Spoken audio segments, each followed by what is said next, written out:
चुनाव जीतेगा राष्ट्रीय जनतांत्रिक गठबंधन और दोनों सीट पर अपार बहुमत से चुनाव जीतेगा।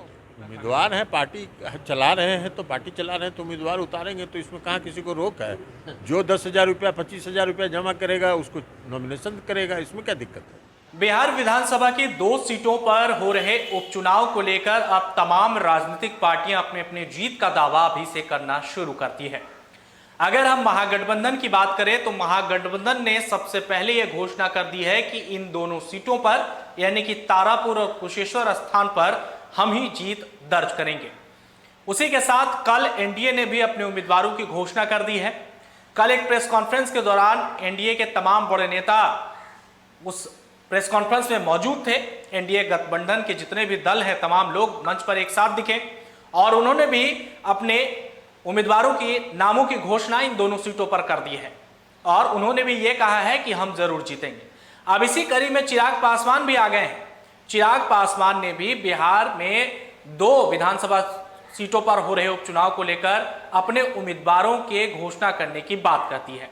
इसी पर ललन सिंह ने तंज कस दिया है। जी हां, चिराग पासवान को आड़े हाथ लेते हुए ललन सिंह ने क्या कुछ कहा है ये हम आपको अब बताते हैं।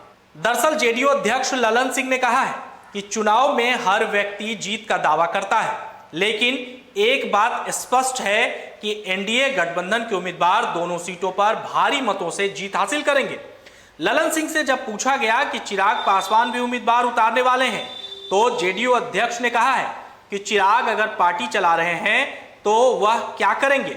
उम्मीदवार उतारने पर किसी दल के ऊपर कोई रोक नहीं है।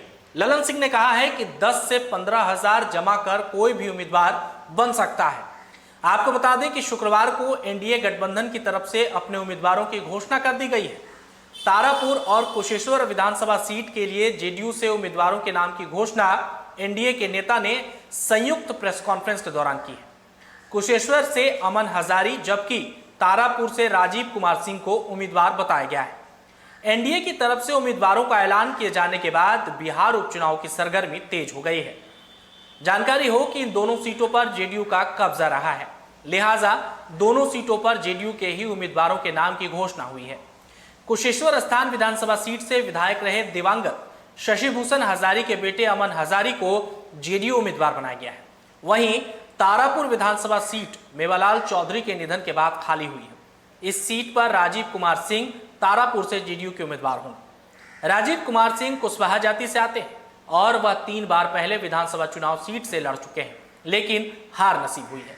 गौरतलब हो कि बीते मंगलवार को निर्वाचन आयोग की ओर से बिहार विधानसभा की 2 सीटों के लिए उपचुनाव की घोषणा की गई। भारत निर्वाचन आयोग की ओर से जारी प्रेस नोट के मुताबिक कुशेश्वर स्थान और तारापुर पर होने वाले मतदान पर परिणाम 2 नवंबर को आएगा और दोनों सीटों के लिए 1 अक्टूबर को नोटिफिकेशन भी जारी किया जाएगा।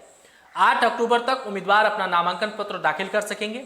11 अक्टूबर को स्क्रूटनी होगी, जबकि 16 अक्टूबर तक कैंडिडेट्स अपना नाम वापस ले सकते हैं। 30 को वोटिंग के बाद 2 नवंबर को रिजल्ट आएगा और 5 नवंबर से पहले उपचुनाव की प्रक्रिया पूरी हो जाएगी। तो साफ तौर पर चिराग पासवान पर तंज कसते हुए ललन सिंह ने बड़ी बात कह दी है। उन्होंने कहा कि कोई भी व्यक्ति जो है वो 10 से 15,000 रुपए जमा कर करके उम्मीदवार बन सकता है। अब देखना होगा कि इस पर चिराग पासवान का क्या जवाब आता है। फिलहाल उपचुनाव को लेकर राजनीतिक सरगर्मी तेज है।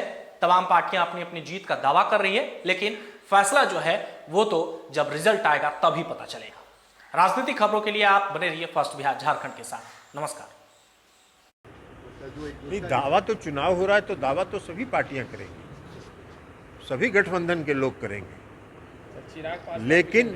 लेकिन चुनाव जीतेगा राष्ट्रीय जनतांत्रिक गठबंधन और दोनों सीट पर अपार बहुमत से चुनाव जीतेगा। चिराग पासवान भी कैंडिडेट उतारे हैं। वो तो उम्मीदवार हैं, पार्टी चला रहे हैं तो पार्टी चला रहे हैं तो उम्मीदवार उतारेंगे, तो इसमें कहाँ किसी को रोक है। जो 10,000 रुपया 25,000 रुपया जमा करेगा उसको नॉमिनेशन करेगा, इसमें क्या दिक्कत है।